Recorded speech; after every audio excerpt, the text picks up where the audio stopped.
지금은 얼마까지 갈 수 있냐 계산할 때 적어도 15,000. 또 더 보면 제가 볼 때는 18,000. 나중엔 또 2만. 뭐 이런 숫자가 나올 수도 있어요. 네. 아직 대세상승장입니다. 아직. 예. 바텀업을 했는데 30개를 뽑았는데 그중에 3분의 1이 다 반도체야. 그러면 이거는 굉장히 중요해지죠. 지금 가장 좋은 섹터는 반도체를 보시는 거예요. 그렇게 나온다는 거죠. 전기차 배터리, 반도체 장비, 신재생 에너지, 언택트 산업, 그리고 바이오 산업. 이렇게 5개를 가지고 핵심이다. 여기에 대해서 지금 투자를 계속하는 게 맞다.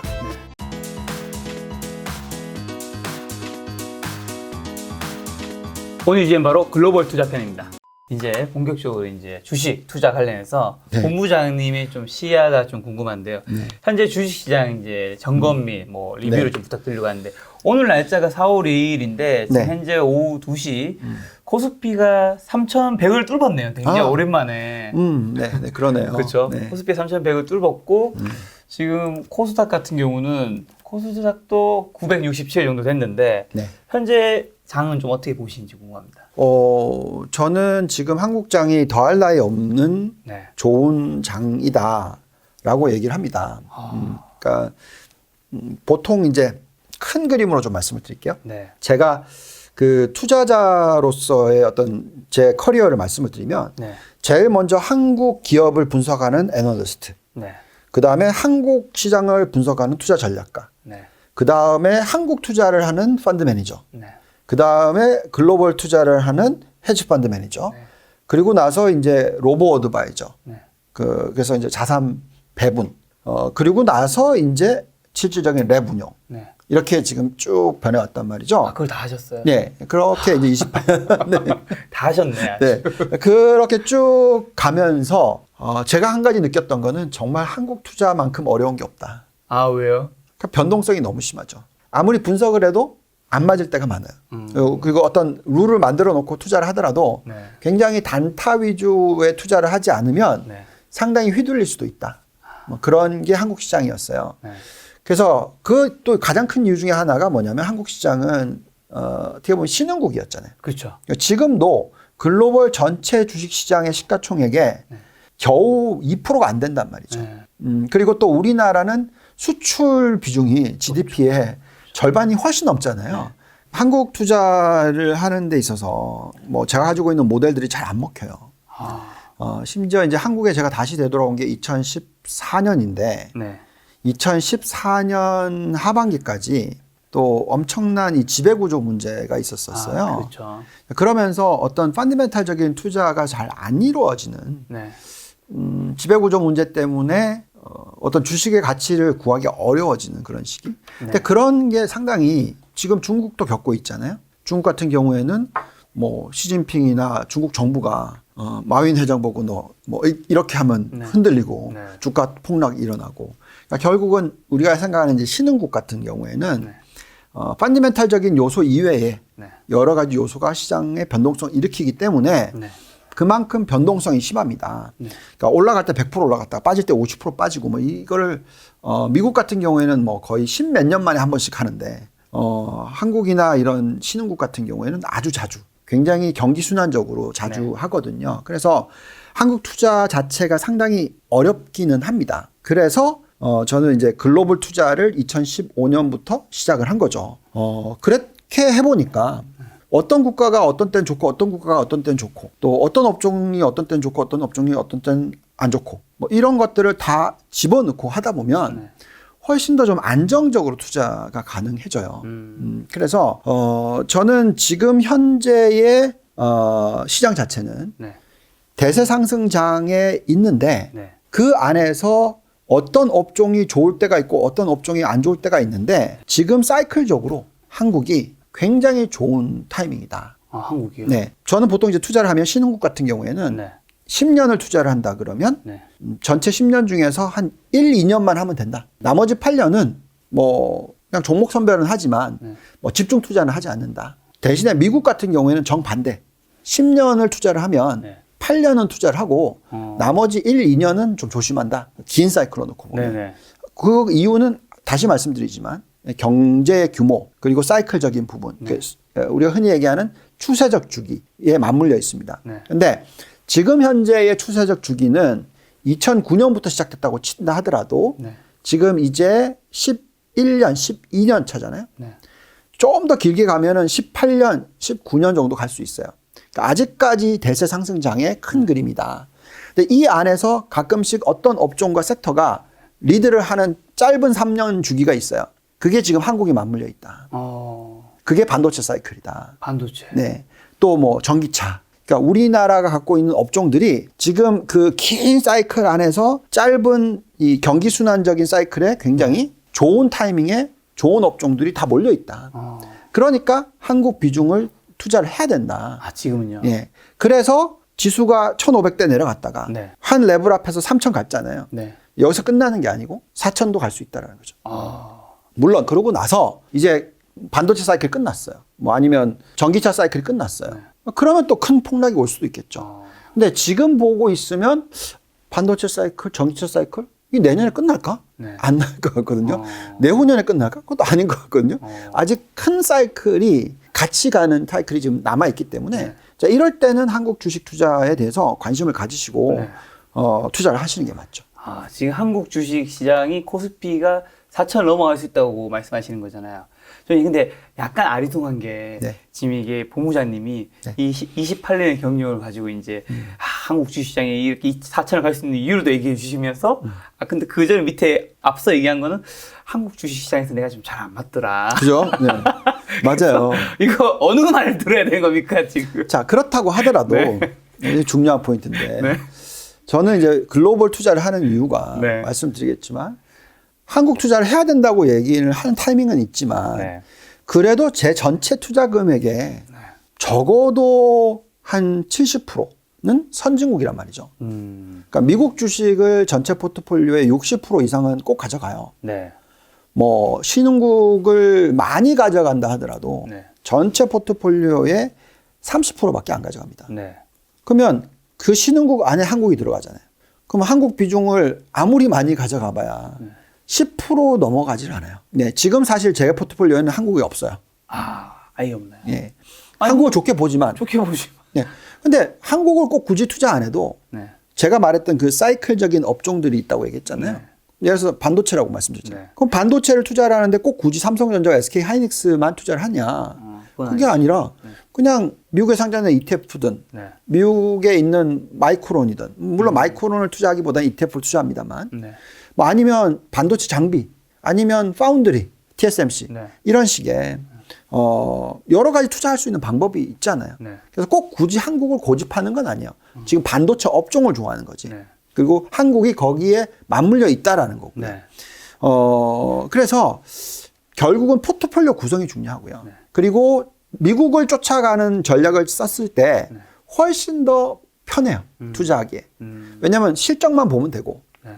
그 회사, 그 나라의 어떤 지배구조 문제 이런 건 신경 안 써도 되고 예를 들어서 갑자기 LG화학이 분할해가지고 예, 전기차 쪽을 저쪽으로 간다더라 이런 고민 안 해도 되고 그렇잖아요. 그래서 저는 한국을 좋게 보고 있습니다만 한국을 좋게 보는 이유가 한국만 들여다보고 생각하는 게 아니라 글로벌로 봤더니 네. 한국이 좋아 보인다. 그래서 한국 투자를 일정 부분 하는 게 좋겠다라고 얘기를 해드리는 거고 꼭 굳이 안 해도 된다. 왜냐하면 우리는 돈을 달러를 벌어들이는 국가이기 때문에 달러로 투자를 하셔도 된다는 거죠. 예. 그게 오히려 나중에 미래에 부가 더 쌓일 수도 있다는 거죠. 근데 제가 알기로 본부장님 같은 경우 작년 코로나 때도 그렇고 네. 최근에 2, 3개월간 이제 지속된 그 행보장, 조정장에서도 일관되게 롱을 주장하고 계시다고 알고 있는데 조금 더 그 이유 구체적으로 얘기해 주시면. 네, 그러니까 이제 이건 이제 제 경험으로서 말씀을 드릴게요. 네. 저도 좀 약간 성향상 예, 좀 튀는 걸 좋아해요. 아, 진짜요? 예, 예. 다른 사람들한테 그 좀 얘기를 강하게 하는 스타일이거든요, 보통. 근데 이제 옛날에 제가 시장에서 어떻게 보면 좀 튀었던 이유가 네. 빠르게 이제 전략 헤드랑 리서치 센터장이 될 수 있었던 이유가 네. 제가 금융을 들여다봤고 네. 금융 업종을 분석을 했고 네. 그랬기 때문에 이제 1997년, 98년 IMF 위기 올 때 네. 제가 월스트리트 저널이나 파이낸셜 타임즈에 제 리포트가 인용이 되면서 우리나라 은행이 망한다. 뭐 망할 만한 은행들 뭐 이러면서 이제 그 글이 올라갔단 말이죠. 실질적으로 망했죠. 그리고 다시 이제 그래서 이제 그때 그 제가 그렇게 좀 그런 식의 얘기를 했기 때문에 어떻게 보면은 타이밍을 잡아서 그러니까 어떻게 보면 이제 매도 그러니까 주식 시장이 안 좋아질 거다라는 얘기를 했던 타이밍으로서 좀 명예라기보다도 어쨌든 좀 이름이 났죠. 아, 마켓 타이밍을 적절하게. 그때 그러니까 97년, 98년도에 네. 은행, 그 다음에 2006년도에 제가 셀 얘기를 많이 했었고, 그랬는데 그때도 2년 뒤에 맞기는 했지만 그 짧은 2년이었지만 굉장히 힘든 구간을 경험을 해요. 2006년도에 숫자들을 다 들여다보면 다 시장은 고점이다라는 제가 보는 모델상으로는 네. 그렇게 얘기를 해줬어요. 네. 그래서 그걸 신봉을 하고 굉장히 세게 얘기를 했었죠. 네. 그래서 결국 잘렸습니다. 틀렸으니까. 예. 2007년 틀렸죠. 네. 예. 틀렸기 때문에 잘렸어요. 제가 볼 때는. 그 어려운 경험을 했거든요. 네. 그래서 저는 모든 펀더멘탈적인 분석을 하고 네. 타이밍을 잡기도 하지만 네. 여기에 정부 정책 중에 가장 중요한 유동성도 굉장히 중요하게 생각을 해요. 그래서 그때 제가 간과했던 게 유동성을 그렇게 많이 풀었는데 네. 그 유동성만 가지고 펀더멘탈이 꺾여 내려와도 한 1, 2년 동안 더 시장을 끌어올릴 수도 있는 환경이 될 수가 있다는 거죠. 그것을 제가 피부로 경험을 했잖아요. 네. 연봉을 엄청나게 많이 받다가 잘려보시면 지금 힘들어요. 만약 갑자기 이 지금 하시는 이게 네. 갑자기 못하게 됐다. 아, 상상하기도 쉽습니다. 그렇죠. 엉망이 되는 거잖아요. 예. 그래서 정말 조심합니다. 매도 콜, 시장 끝났다. 네. 이 얘기는 다른 분들의 목숨과도 연결이 돼 있어요. 왜냐하면 그건 실질적으로 시가총액이 쭈그러드는 거거든요. 네. 그러면 그만큼 부가 줄어드는 거란 말이죠. 그렇죠. 그러면 먹고 살 수 있는 사람들의 수가 줄어들게 되는 거란 말이죠. 그렇죠. 그래서 내가 매도 얘기를 할 때는 네. 정말 컨빅션이 있어야 된다. 정말 찬스를 다 보고 마지막에 정말 이건 진짜 말도 안 되는 거품이야. 이거 진짜 잘못됐어. 네. 이거는 큰일 나. 네. 이런 결정이 내려졌을 때 얘기를 해야 되는 거예요. 근데 제가 지금 보고 있는 지난 제가 미국 시장이 좋다고 얘기한 게 2016년부터 나스닥이 좋다고 얘기를 했는데 네. 그때 이제 나스닥이 4,200포인트 정도 됐었어요. 네. 그래서 그때 8,800 간다고 얘기했고 네. 또 8,000 갔었을 때 10,000 간다 그랬고 네. 10,000 갔을 때 12,000 간다 그랬고 네. 12,000 갔을 때 14,000 간다 그랬어요. 다 갔잖아요. 지금은 얼마까지 갈 수 있냐 계산할 때 적어도 15,000. 또 더 보면 제가 볼 때는 18,000. 나중엔 또 2만 이런 숫자가 나올 수도 있어요. 네. 그러니까 아직까지 그 가능성이 있기 때문에 지금부터 벌써 빨리 팔아야 된다라고 얘기를 안 하는 거죠. 네. 그래서 중간에 대세상승장 안에 있는데 조정이 온다면 그 조정은 보통 많이 와야 20%. 그거는 길어봐야 단기간 3개월. 그러니까 그걸 버틸 수 있게 손을 잡아주는 게 맞지. 지금 깨졌다 그래서 어떻게 해요 하고 저한테 질문하시는 분들 정말 많거든요. 네. 어떤 분은 2월 달 딱 며칠 날 꼭지에 딱 들어가셨어요. 그래서 지금 2차 전지 마이너스 30%, 적어도 20%씩 깨진 분들이 너무 많아. 들어가도 하필 최고점. 네. 그런 분들이 너무 많아요. 네. 근데 중요한 건 그런 분들한테 네. 아무런 얘기가 없다라는 거죠. 어떻게 해야 되는지. 저는 적어도 그건 해줘야 된다. 그래서 지금 팔라고 얘기하면 안 된다, 그 사람들은. 다시는 주식시장에 안 돌아온다, 그런 사람들. 그렇잖아요. 그렇죠. 나쁜 기억밖에 없기 때문에. 네. 근데 그 어려운 기간을 잘 버텨내고 네. 인고를 하고 수익을 냈다. 그럼 이분들은 정말 오랫동안 주식 투자를 하고 그렇죠. 제대로 된 투자 수익을 올릴 수가 있다 생각해요. 그래서 지금 만약에 정말 꼭지라는 거에 대한 확신이 90% 이상이 아니라면 네. 저는 쉽게 꼭지라고 얘기를 하면 안 된다고 생각합니다. 그래서 마찬가지로 그래서 지난 2월부터 네. 4월 중순까지 시장이 흔들리기 시작했었을 때, 네. 좋은 좋은 실적이 나왔는데도 흔들리기 시작했었을 때 뭐라고 말씀드렸냐면 분할 매수를 하자. 너무 많이 올랐기 때문에 1년 동안에 어느 정도의 쉬어가는 타이밍이 필요한 건 사실이고, 그리고 되돌리는데 왜 되돌리냐면 펀더멘탈이 좋고 네. 대세 상승장 아래에 있으니 1, 4분기 실적이 발표되기 전까지는 돌릴 거다. 그러니까 그 전에 한 5주 내지 6주 정도를 매주 분할 매수를 하자. 그래서 전체적인 큰 그림을 먼저 그려놓고 그 그림 아래에서 어떻게 대응을 해야 될지를 얘기를 해야지 중간중간에 흔들림에 따라서 이랬다 저랬다 하면 투자자들, 개인 투자자들, 특히 우리가 얘기하는 주린이 분들이 배울 게 없는 거죠. 그래서 지금 저는 계속 말씀을 드리고 있습니다만 아직 대세상승장이다. 아직. 예. 어떻게 보면 또 몇 년을 더 갈지 모른다. 이제 우리가 경기 침체에서 경기 회복으로 넘어가고 있다. 그게 지금 4월이란 말이죠. 그럼 이 경기 회복으로서 얼마나 더 갈지 그거에 대한 이제 판단이 서야 되고 또 상대적으로 너무 비싸졌는지 안 비싸졌는지 봐야 되고 그다음에 또 나중에 정말 어떤 시스테매틱 리스크 체계적 붕괴 현상이 일어날 수 있느냐 2008년처럼 그러니까 그것도 타이밍을 잡아야 되고 근데 그거에 대한 확신이 제가 2006년에 있었던 것처럼 언젠가는 일어나는데 앞으로 2년 안에 일어날 거다라는 생각이 든다면 그때부터 이제 준비를 하기 시작해야 되겠죠. 그래서 제가 지금 만들어 놓은 상품도 이거는 주식을 다 100%만 투자를 하는 게 아니에요. 주식 100% 다 지금 들고 갑니다만 주식 100%에다가 이게 50% 인버스도 있을 수 있어요. 그러니까 얼마든지 바꿀 수가 있고 아니면 그냥 다 캐시로 들고 갈 수도 있어요. 그러니까 결국 큰 타이밍 아래서 투자를 해야 되는데 지금 살 수 있는 게 너무 많다. 매력 있는 것들이 너무 많다. 이런 상황에서는 자꾸 베어리시하고 비관적인 얘기를 해봤자 별로 좋을 게 없다. 최근에 뭐 금리 상승에 대한 두려움이라든가 뭐 인플레이션, 법인세 인상 등 좀 우려가 심한데 여전히 주식 투자 매력적이라고 보시는 건가요? 자, 지금 3월달, 2월달, 3월달에 그 주식시장을 흔들었던 가장 첫 번째 이유는 실적은 좋은데 경기는 회복하는데 부양책들은 좋은데 금리가 빠르게 올라간다. 그렇죠. 금리만 가지고 얘기를 했어요. 자, 그래서 우리가 중요하게 생각해야 되는 부분은 금리가 도대체 얼마나 더 올라갈 건가. 빠르게 지금 최근에 훅 올라왔잖아요. 1%를 그냥 거의 6개월 만에 확 올라버렸으니까 이게 이제 계속 이 속도로 가면 뭐 좀 있으면 2% 가겠네? 좀 있으면 3% 가겠네? 뭐 이런 식의 걱정을 하시는 거잖아요.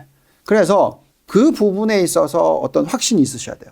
제가 어떤 얘기를 지금 최근에 하고 있냐면 금리는 올라간다. 이유는 경기가 좋아지니까. 그런데 우리는 아직까지도 4차 산업혁명 아래에 있고 아직까지도 저금리 시대에 있고 아직까지도 신성장 산업들이 성장을 하면서 물가를 낮춰주는 효과를 가지고 오고 있기 때문에 금리가 옛날하고 다르게 아주 높은 수준이 안 될 거다. 얼마까지 올라갈 거냐? 제 계산으로는 많이 올라가 봐야 2.5%. 지금 1.7인데 좀 낮게 올라가면 2%. 뭐 요 정도 수준일 거다. 그러면 2에서 2.5% 정도 수준의 금리가 고점이라고 생각한다면 주식에 대해서 부담스러울 필요가 없다. 그 금리 대비해서 훨씬 더 이익을 많이 벌어들이고 그 금리 대비해서 훨씬 싸 보이는 주식이 많다. 그래서 지금은 그렇게 생각한다라고 말씀드립니다. 여기 이 차트 보시면 이게 이제 이 장단기 금리차 많이 보잖아요. 그러니까 장단기 금리차 옛날에 이 회색 구간이 금융위기 터졌을 때예요.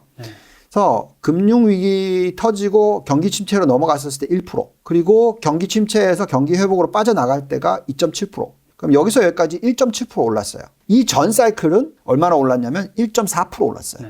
지금 여기가 저점이 0.1%.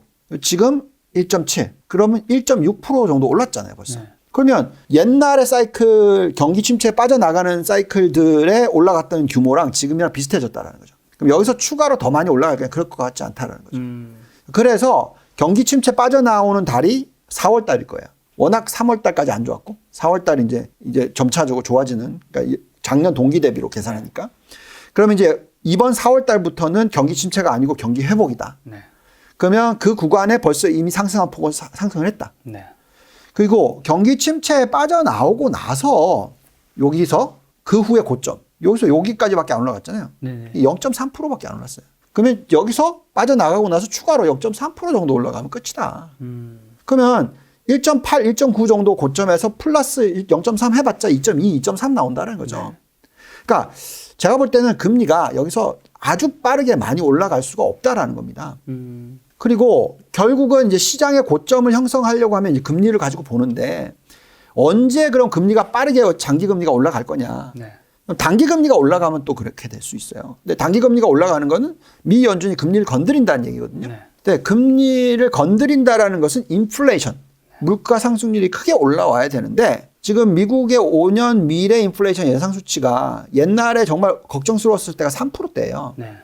그리고 2018년 시장이 고점을 찍었을 때가 2.35%입니다. 근데 지금 2.11이라는 거죠. 그래서 아직까지 이 수준도 안 도달했고 이 수준까지는 거리가 멀고 그렇다는 것은 결국은 아직은 미 연준이 금리를 안 건드린다는 거고 네. 그렇다면 시장은 아직 살만한 것들이 많다라는 거죠. 그다음에 또 우리가 흔히 금리가 중요하다고 계속 얘기를 하는데 네. 금리가 올라가고는 있으나 네. 실질 금리가 중요하다. 주식 투자에 있어서는. 네. 실질 금리는 10년 국채 금리 마이너스 인플레이션. 그렇게 했더니 과거에 항상 시장의 고점을 형성했었을 때 너무 과열이라고 생각했었을 때는 대부분 숫자가 플러스 2% 수준 그 전에는 1.1% 수준. 근데 지금 이럴 때는 사실 증시가 오히려 훨씬 더 많이 올라간다는 거죠. 지금 현재 실질 금리가 마이너스 1%예요. 그러면 이건 주식은 너무 매력이 있는 거죠. 실질 금리가 마이너스 1%인데. 그렇잖아요. 네. 그래서 이런 걸 보고 있으면 아직까지 금리만 가지고 걱정하시면 안 된다. 또 중요한 인플레이션은 유가와 식료품 가격을 뺀 근원 인플레이션. 네. 중요한데 근원 인플레이션이 고점을 찍었을 때를 다 보시더라도 그리고 시장이 빠졌을 때 보면 다 2.3% 정도 수준이에요. 그죠? 네. 지금 얼마입니까? 1.3. 네. 그러니까 아직 한참 멀었다는 거죠. 이게 올라가야 된다는 거죠. 근원 인플레이션이 네. 정말 경기가 활성화돼서 경기가 너무너무 좋아지고 있어서 네. 인플레이션이 같이 올라가서 이 인플레이션 2%대 이상으로 올라가야지 그게 이제 끝물이라는 거죠. 아직은 여유가 있네요. 아직 여유 많죠. 그 다음에 또 중요한 부분은 뭐냐면 이 정부가 어떻게 나오느냐도 중요해요. 그렇죠. 자, 지금 이 시대에 처음 보는 유동성 부여와 뭐 역사상 제 인생에서 처음 보는 거고 네. 뭐 아마 지금 살아계신 분들도 처음 보는 걸 거예요. 그 정도로 돈을 많이 풀고 있습니다. 네. 보시면은 과거에 이 2차 세계대전 때 이때가 지나고 나서 이제 이렇게 부채가 올라가잖아요. 2차 세계대전이니까 당연히 막 건물 무너졌고 뭐 난리가 났으니까 부양을 해야 될 거 아니겠습니까? 그러니까 부채를 왕창 늘려서 막 경기 부양을 하는 거죠. 네. 그래서 정부 부채 비율이 120%를 돌파를 했단 말이죠. 네. 선진국, 신흥국도 50% 돌파를 했었단 말이죠. 가장 높았었을 때예요. 그죠? 자, 근데 이때의 금리 시대 한번 보십시오. 2에서 2.5%인데. 왜 이렇게 돼야 되나요? 너무 부채 비율이 높으면 네. 부채를 감당을 해야 될 거 아니에요. 그렇죠, 그렇죠. 그러면 금리가 높으면 감당이 안 되잖아요. 안 되죠. 그럼 망하는 거예요, 그냥. 다 죽어요, 그냥. 그러니 정부의 입장에서는 네. 금리를 낮게 유지시켜야 되죠. 그게 10년 넘게 갔다라는 겁니다. 네. 보시면 2차 세계대전도 일어났었고 뭐 등등등 쭉 요 시대에 2에서 2.5% 시대가 자그마치 1930년대부터 1955년까지 네. 예, 20몇 년 동안 2에서 2.5% 사이에 시대가 있었다. 네. 자, 지금은 어떻습니까? 코로나가 터졌어요. 네. 이걸 뚫었어요. 뚫었네요. 예. 신흥국 숫자를 또 뚫었어요. 그럼 이건 역대 최고. 2차 세계대전 뭐 최고. 네. 아니면 그냥 옛날 역사상 최고. 역사상 최고. 예. 그러니까 금리가 역사상 최고로 낮게 유지가 돼야죠.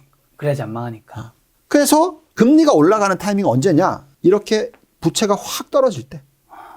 부채가 확 다 떨어지고 나서 금리가 확 올라갑니다. 감당 가능하니까. 그렇죠? 그렇다는 것은 미 연준, 뭐 인민은행, 일본 중앙은행, ECB 다 금리 못 올려요. 지금은 부양을 해야 되고 지금은 경기적인 차원에 있어서 이런 금리 시대가 오랫동안 유지가 돼야지 뭔가 미래가 만들어지지. 이거 갑자기 빨리 금리가 많이 올라가 버리면 진짜 거의 뭐 3차 세계대전 날 수도 있습니다. 예. 그거는 있을 수 없는 만약 그렇다 그러면 그건 주식 다 팔아야 되고 뭐 그런 타이밍이 오겠죠.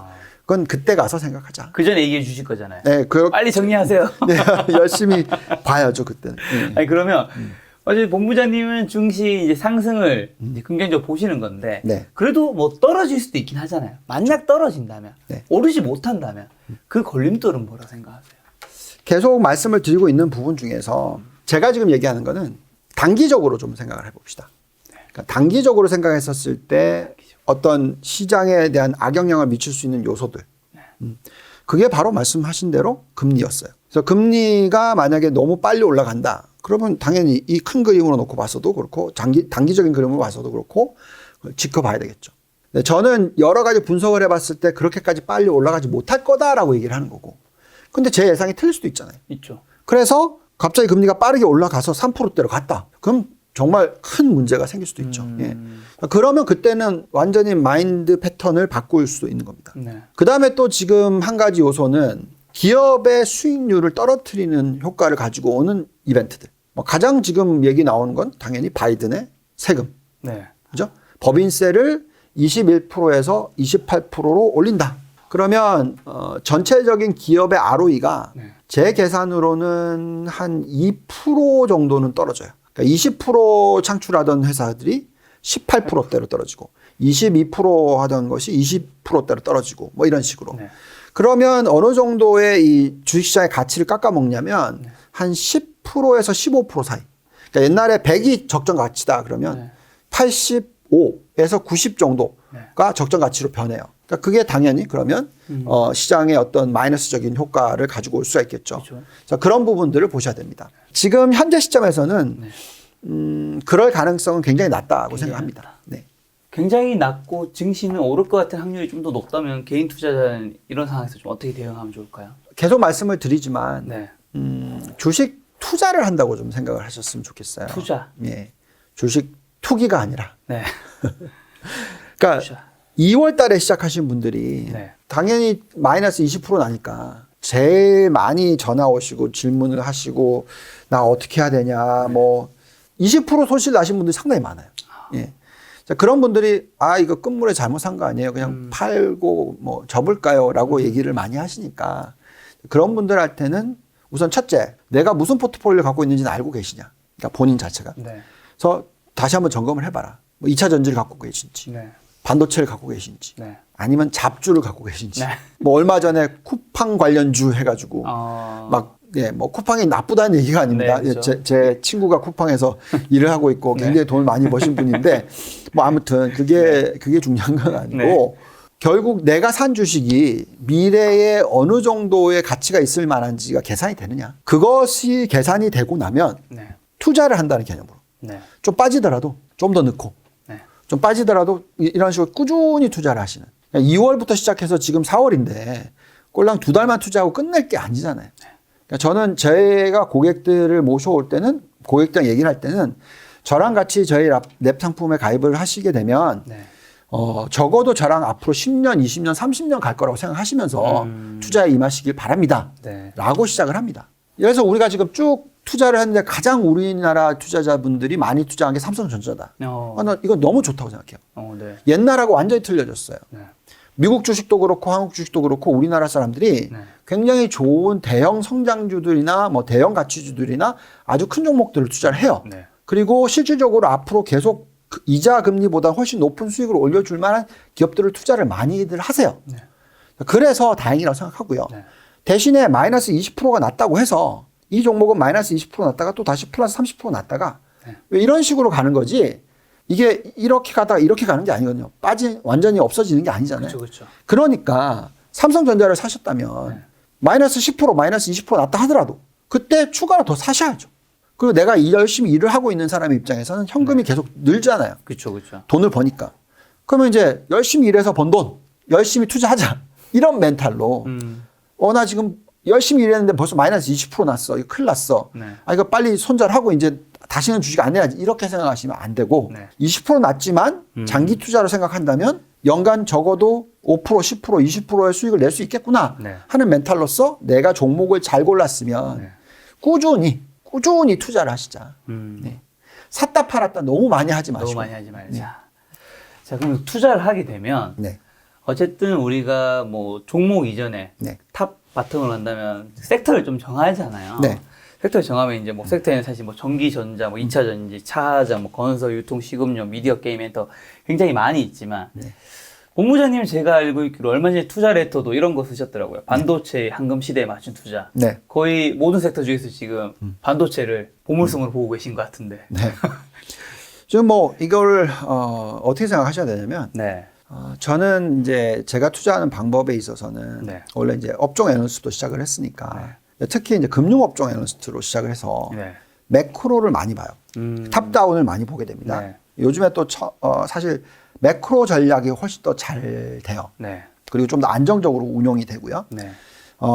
그래서 보통 이제 탑다운으로 쭉 내려다 봅니다. 그래서 만약에 김 작가님 저한테 질문을 해서 지금 가장 중요하게 생각하는 경제적인 이슈가 뭐냐라고 질문을 하면 네. 저는 당연히 바이든의 인프라 투자 관련된 정책이다라고 얘기를 할 거예요. 네. 그러면 그건 탑다운이잖아요. 네. 그러니까 정부가 어디에 투자를 할 거고 정부가 어떤 식으로 부양을 할 거고 네. 뭐에 초점이 맞춰져 있고 앞으로 어떻게 변해갈 거다. 네. 큰 그림으로서 위에서 밑으로 내려보는 거죠. 네. 그래서 뭘 투자해야 될지 업종이 나오면 또 저는 어떻게 하냐면 저는 또 애널리스트 출신이니까 네. 종목들을 개별적으로 다 보잖아요. 그렇죠. 제가 만들어 놓은 종목에 대한 모델들이 있어요. 네. 그러면 뭐 나스닥 2,000개, 뭐 S&P 500개, 뭐 러셀 2,000개, 뭐 한국은 코스피 200, 네. 뭐 중국은 CSI 300, 뭐 그다음에 스톡스 50, 유럽 뭐 이런 종목들을 다 집어넣어요. 그래가지고 쭉 돌려서 모델상에 가장 좋은 종목들이 뭐냐? 네. 30개를 뽑아요. 근데 그 30개를 뽑았는데 그게 3분의 1이 네. 반도체다. 아. 그러면 이거는 아래에서 위로 내려다 봐도 밑에서 위로 봐도 네. 같이 맞물리잖아요. 지금 바이든 정권이 네. 반도체 투자 왕창 하겠다. 네. 그죠? 탑다운으로 봤을 때 지금 반도체 시장이 엄청 커지겠네. 네. 여기에 바텀업을 했는데 30개를 뽑았는데 그중에 3분의 1이 다 반도체야. 아. 그러면 이거는 굉장히 중요해지죠. 지금 가장 좋은 섹터는 반도체를 보시는. 그렇게 나온다라는 거죠. 또 꼭 그렇지만 않을 수도 있어요. 예를 들어서 똑같이 탑다운으로 봤는데 네. 요즘에 여기 보시면은 이제 헬스케어에 대해서 투자를 많이 하겠다고 얘기하잖아요. 네. 그죠? 그럼 헬스케어 업종을 들여다봐요. 그리고 바텀업으로 쭉 돌렸는데 헬스케어 종목들이 많이 올라와요. 자, 그럼 또 헬스케어를 사야죠. 그렇지만 저는 헬스케어 종목은 그렇게 많이 올라오진 않더라고요. 네. 종목을 고르기 어려워요. 자, 이럴 때는 그냥 헬스케어 저는 ETF를 사죠. 또 헬스케어 자체의 모습 자체가 사실 네. 종목 고르기 어렵죠. 왜냐하면 100개 기업이 있으면 그중에 겨우 한 3개 성공할까 말까. 그래서 분산 투자를 꼭 해야 되는 게 이 헬스케어 업종이죠. 지금 요 자료는 바이든의 정책이 트럼프와 그렇죠. 다른 예. 여러 가지 보여주는 그렇죠. 거죠. 또 바이든이 한다고 했던 게 네. 인프라, 내수 관련. 네. 그렇죠? 그런 업종들. 또 마찬가지죠. 인프라주, 뭐 건설주, 뭐 부동산주, 뭐 내수 관련주, 네. 필수 소비재 관련주, 그다음에 또 인프라 깔려면 산업재 필요하죠. 네. 산업재 관련주들. 그래서 탑다운으로 내다봤을 때 이런 업종들이 있고 바텀업으로 봤었을 때 이런 업종들이 종목들이 올라왔을 때 네. 가장 큰 비중을 차지하는 섹터가 올라오면 네. 저는 거기에 전체 포트폴리오에 적어도 30%는 지릅니다. 그 업종에. 반도체에 30% 지르셨겠네요. 근데 그럼 반도체는 여기서 어디에 속하는 거죠? 반도체는 최근에 올라왔던 보시면 바이든이 2조 인프라 투자 부양책 얘기하면서 네. 예. 도로 건설 인프라 투자 얘기 나왔었고 네. 그다음에 초고속 인터넷 나왔었고 인프라 네. 투자 나왔었고 노인 장애 지원 나왔었고 네. 제조업 연구 개발. 여기서 뭐라고 했냐면 반도체에 대해서 엄청나게 투자를 한다. 반도체 우리가 이제 공급 문제가 지금 생기고 있으니까 미국이 반도체 시장에서 1등을 하기 위해서 엄청난 지원을 하겠다. 거기가 여기 안에도 들어가 있고요. 초고속 인터넷 인프라 안에도 들어가 있고 연구개발 인프라에도 들어가 있고 반도체는 여기 좀 군데군데 네, 섞여 있군요. 다 있죠. 네. 자, 근데 반도체는 과거 경기 민감주 또는 뭐 경기 순환주로도 평가되는 걸로 제가 알고 있는데 네. 그럼 이게 더 이상 맞지 않는 평가인 거지. 자, 이제 제가 반도체에 대해서 네. 정말 좋게 보고 있지만 지금 네. 제가 반도체에 대해서 정말로 안 좋게 보던 시대도 있었어요. 네. 예를 들면 제가 살라몬 스미스 바니에 다닐 때 네. 시티그룹이랑 이제 합병이 되면서 네. 인수가 되면서 그때 제가 이제 2000년도인 것 같아요. 그때 정말로 뭐 많은 연봉을 받고 리서치를 하기 시작했었으니까 네. 어떻게 보면 이제 회사가 돈을 많이 벌어야 될 거 아니에요. 그렇죠. 그죠? 그래서 그때 우리가 IB 쪽에서, 인베스트먼트 뱅킹 쪽에서, 하이닉스에 대해서 네. 그때 이제 그 시티그룹이, 네. 살라몬 스미스 바니 인수했던 시티그룹이 그 증자의 그 리딩 은행이 됐어요. 그래서 증자를 하면서 네. 그걸 갖다가 주선을 하고 거기에 수수료를 엄청나게 챙기는. 그러면 1조를 발행을 하면 1조에 3% 수수료를 받으면 네. 그렇죠? 300억이나 받잖아요. 수수료를. 네. 그러니까 이건 엄청나게 큰 딜이잖아요. 네. 그러니까 이제 회사에서 난리가 났죠. 이건 너무 해야 된다. 저 싸웠거든요. 그때 저는 임원은 아니었고 그냥 저는 다이렉터였고 거기에 MD, 매니징 디렉터가 있었는데 IBM 매니징 디렉터. 아니 이걸 지금 왜 하냐 나는. 이거 하면 큰일 난다. 근데 이 아저씨 입장에서는 자기가 지금 바로 300억의 수수료를 받는데 300억. 예. 300억의 수수료 받으면 자기한테 떨어진 보너스가 얼만데 얼마 떨어지나요? 한 10% 떨어질 수도 있고 30억이야. 뭐 그럴 수 있죠. 예. 뭐 아무튼 중국에 있는 대표적인 은행들 네. 다 저기 상장할 때 거기 은행 담당 애널리스트의 연봉이 제 기억으로는 100억? 이 IBD하고도 연결이 많이 돼요, 사실. 네. 물론 이제 파이어월이 있기 때문에 근데 이제 그거에 관련돼서 어떤 영향을 미쳤다고 생각할 때 그러면 그 반도체 담당 애널리스트나 네. 반도체를 보는 IBD를 하는 입장에서는 이거 무조건 해야 되는 일이죠. 그렇죠. 수술 맞는데. 그렇죠. 근데 저는 제가 봤을 때 이 회사 망할 것 같은 건데. 제가 은행 담당을 하고 있는데 네. 아무리 이 회사의 그 발란시트를 봐도 네. 너무나 딥시클리컬이라서 너무 경기순환적이라서 네. 엄청난 적자 망할 것 같은 거예요. 네. 하지 마라. 네. 결국 안 팔렸잖아요. 그래서 그 북을 네. 1조를 팔아야 되는데 한 6천 개밖에 못 팔고 한 4천 개인가 뭐 정도를 그 회사에 북으로 실었고 네. 그 손실을 떨구는 것만 2천억이잖아. 300억 받으려고. 2천억은 날린 꼴이 됐죠, 결국은. 네. 그래서 그만큼 반도체는 저는 예민해요. 네. 손실을 볼 수 있는 부분에 있어서는 조심해야죠. 그렇죠. 그렇기 때문에 딥시클리컬인 경우에 지금 막 반도체가 돈을 많이 벌고 있다. 그러면 근데 앞으로 2년 뒤에 왕창 깨질 것 같다. 네. 그러면 다 팔아야죠. 그렇죠. 그러니까 그 정도로 저는 그렇게 강하게 얘기하는 스타일인데 네. 그게 아니라 정반대로 보여져요, 지금은. 이렇게 주가가 많이 올라왔는데도 네. 삼성전자가 지금 8만 원 넘었는데 8만 5천 원인데 네. SK하이닉스가 14만 원이 넘었는데 네. 앞으로 주가가 100%도 더 올라갈 수도 있을 것 같다. 삼성전자 SK하이닉스가요. 네. 야, 그럴 수도 있을 것 같다. 개인 그러니까 주주분들 좋아하시네. 아니, 그럴 수도 있을 것 같다 네, 정도로. 그러니까 그래서 이제는 반도체가 네. 옛날처럼 하이닉스가 왜 그때 어려운 거냐면 시장 자체 규모도 그렇게 크지 않았고 네네. 전체 제조업이 있다면 반도체가 차지하는 비중은 굉장히 적었고 그래서 반도체의 사이클 자체가 굉장히 딥시클리컬. 그래서 ROE가 굉장히 많이 창출될 때 20%, 굉장히 안 좋을 때 마이너스 20%. 그러니까 망한 회사가 나오는 거죠. 근데 그게 컨솔리데이션이 끝났고 네. 그래서 살아남은 게 삼성전자, SK하이닉스, 마이크론. 이건 이제 메모리 쪽입니다. 네. 그래서 이 변동성이 이렇게 되는 게 아니라 위로 올라가는 거죠. 위로 올라가는. 그러니까 위로 웨이브가 만들어지는 거죠. 그래서 이제는 아래쪽 ROE, 낮을 때 ROE가 10%가 넘는다는 거죠. 대단한 거죠. 네네. 아주 좋을 땐 40% ROE가 나오더라고요. 그러면 계속 북발류가 늘어나는 거잖아요. 네. 그러면 이거는 대표적인 성장 업종이다. 네. 근데 성장인데 이익을 창출하는 성장 업종이다. 네. 그렇기 때문에 지금은 반도체 슈퍼 사이클이라고 얘기를 하고 있고 네. 그래서 이 정도의 ROE를 매년 창출해내는 산업군이면 3년 내지 5년 지나면 북발류가 더블로 늘어난다. 이런 좋은 종목이 없는 거죠. 업종이 없는 거죠. 지금 현재 시점에서. 그래서 지금은 슈퍼 사이클을 생각하시고 지금은 반도체 업종에 대해서 계속 꾸준히 투자를 늘려가는 게 맞다라고 생각이 듭니다. 지금 본부장님은 그 삼성전자와 SK하이닉스는 본부장님 그 투자하시고 계시는 랩에 없다고 하셨잖아요. 네. 그러면 해외에 있는 종목들이 있다는 건데 네. 아무래도 이제 우리나라 주식이 아니니까 좀 더 편하게 얘기하실 수 있잖아요. 그리고 아까 전에 말씀하신 네. 30개를 추려보니까 반도체가 굉장히 많았다고 하셨는데 혹시 글로벌적으로 반도체 관련주로 좀 괜찮게 보시는 건 어디가 있으실까요? 정말 많습니다. 지금 저희가 이제 모델을 돌려봤더니 네. 지금 반도체 종목 21개 올려놨어요. 네.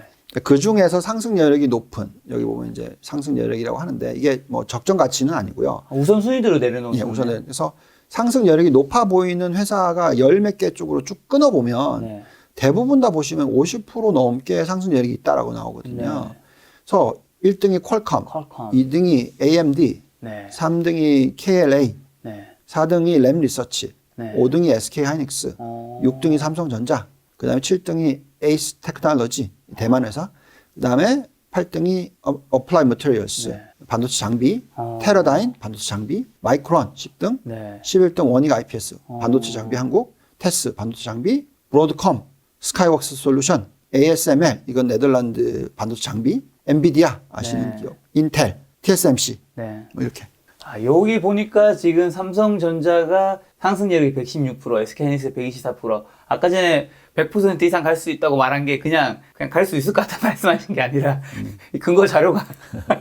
네, 이거는 네. 목표가가 아닙니다. 그러니까 상대적으로 저희가 돌리는 모델로서 네. 얼마나 싸 보이느냐 네. 하는 거를 구하는 값이고요. 아니 본인이 이제 개인 투자자분 중에 반도체 관심 있는 분들이면 이 중에서 하나 정도 좀 관심 있게 봐도 되겠네요. 네, 이렇게 투자를 하셔도 되고 네. 그게 아니면 네. 그냥 이 두 개, SMH라는 ETF와 SOX라는 ETF. 근데 안타깝게도 이 두 개를 사시면 네.